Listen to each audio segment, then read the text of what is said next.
जरा सोचिए, क्या एक गरीब किसान की अटूट ईमानदारी सच में एक पूरे गांव की किस्मत बदल सकती है? आज के इस एक्सप्लेनर में हम इसी दिलचस्प सवाल का जवाब ढूंढेंगे।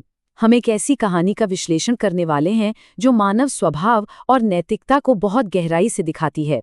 जब जिंदगी अचानक से आपको एक शॉर्टकट दे दे, तो उस पर लिया गया आपका एक फैसला कैसे भविष्य की नींव रखता है। चलिए, इस शानदार सफर की शुरुआत करते हैं और इसे समझते हैं। अब आगे बढ़ने से पहले एक बड़ा सवाल है, क्या सच्ची संपत्ति वो है जो अचानक जमीन से सोने के रूप में निकल आए, या फिर वो जो सालों की मेहनत और एक मजबूत चरित्र से बनती है? हम अक्सर सफलता को सिर्फ पैसों से तौलते हैं, है ना? लेकिन क्या बिना मेहनत के मिला हुआ धन कभी हमेशा टिकने वाली खुशी दे सकता है? इस सवाल को अपने दिमाग में रखिएगा, क्योंकि जैसे जैसे हम आगे बढ़ेंगे यही बात हमारा मार्गदर्शन करेगी। तो चलिए सबसे पहले बात करते हैं सेक्शन 1 की, रामू का कठिन संघर्ष। देखिए, रामू कोई बहुत बड़ा जमींदार नहीं है, वो बस एक साधारण सा किसान है। इमेजिन कीजिए, हर सुबह सूरज निकलने से पहले ही वो अपने खेतों में पसीना बहाने पहुंच जाता है। मेहनत में कोई कमी नहीं है, कोई आलस नहीं है। लेकिन प्रकृति का कठोर सच उसके एकदम खिलाफ है। सालों से वक्त पर बारिश ही नहीं हुई है, भयंकर सूखा पड़ा हुआ है और उसकी सारी जी तोड़ मेहनत बस मिट्टी में मिलती जा रही है। फसलें बर्बाद हो रही हैं और माली हालत लगातार गिरती जा रही है। सच कहूं तो ऐसी स्थिति किसी भी इंसान का हौसला पूरी तरह तोड़ने के लिए काफी है। और फिर आता है हमारा दूसरा भाग, खेत में छिपा खजाना। यहीं से कहानी पलटती है। तो होता क्या है, एक एकदम नॉर्मल सा दिन था। रामू अपने उसी सूखे खेत की जुताई कर रहा था कि अचानक उसके हल से किसी कठोर धातु के टकराने की तेज आवाज आती है, एकदम छन से। थोड़ी उत्सुकता होती है तो वो वहां से मिट्टी हटाता है, और गैस कीजिए क्या मिलता है? एक बहुत ही पुराना भारी सा लोहे का संदूक। और जब वो उस संदूक को खोलता है तो अंदर सोने के चमकते हुए सिक्के और बेशकीमती गहने भरे पड़े थे। मतलब जरा सोचिए, एक इंसान जो पाई पाई को मोहताज है, उसके सामने अचानक से असीमित धन आ गया। अब बारी आती है सेक्शन 3 की, ईमानदारी की सबसे बड़ी परीक्षा। अब आप और हम शायद सोचें कि कोई भी इस खजाने को रख लेगा, राइट? इतने बड़े प्रलोभन के सामने कोई भी पिघल सकता है। लेकिन रामू का ज़मीर बिल्कुल नहीं डगमगाया। उसका सोचना बहुत स्पष्ट था, ये खजाना मेरा नहीं है, इसे इसके असली मालिक को मिलना चाहिए। ये सिर्फ एक मामूली विचार नहीं है दोस्तों, ये एक इंसान के गहरे चरित्र और उसके कड़े उसूलों का सबसे बड़ा सबूत है। यहाँ रामू ने उस पल के छोटे से लालच को छोड़कर हमेशा कायम रहने वाली नैतिकता को चुना। और मजे की बात यह है कि बात सिर्फ सोचने तक ही नहीं रुकी, उसने तुरंत एक्शन लिया। बिना एक पल की देरी किए वो भारी संदूक सीधा गांव के मुखिया के पास पहुंचा दिया गया। मुखिया ने पूरे गांव में इसकी घोषणा भी करवा दी।